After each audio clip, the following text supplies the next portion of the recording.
ইমাম সাহেবের খানা মহল্লার সবার ঘর বাড়ি থেকে আসে, মহল্লার অধিকাংশ লোক সুদ খায়, ইমাম সাহেবের দোয়া কবুল হবে কি? ভাই, ইমাম সাহেব ওয়াজ করেন, হারাম খোরের দোয়া কবুল হয় না। এবার ইমাম সাহেব ধরে বসছেন আপনারা যে সেই যদি হারাম খায় তার দোয়া কবুল হবে কিনা। দরকারি প্রশ্ন ভাই। ইমাম সাহেব বা উলামায়ে কেরাম এর কর্তব্য হলো তারা মানুষকে হারাম থেকে বিরত থাকার নির্দেশ শুধু দিবে তা নয়, তারা হারামকে সর্বতভাবে বর্জন করবেন। এবং সেজন্য মসজিদের বিভিন্ন বাসাবাড়ি থেকে যদি খাবার আসে, ইমাম সাহেব তিনি যথাসম্ভব জানার চেষ্টা করবেন তাদের উপার্জন কি, এবং হারাম হলে সেই খানা বর্জন করবেন বিনয়ের সাথে, কৌশলে যেভাবে পারেন। আর তার চেয়ে আগের কর্তব্য মসজিদ কর্তৃপক্ষের যে তাদের ইমাম সাহেবের দোয়াটা অন্তত কবুল হোক।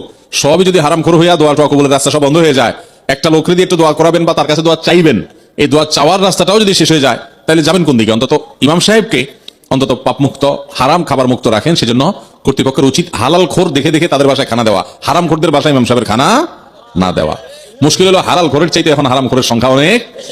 আবার হালাল খোরদের টিফিন বাটিতে এত ভালো কিছু হুজুরে দিতে পারে না বেচারারা।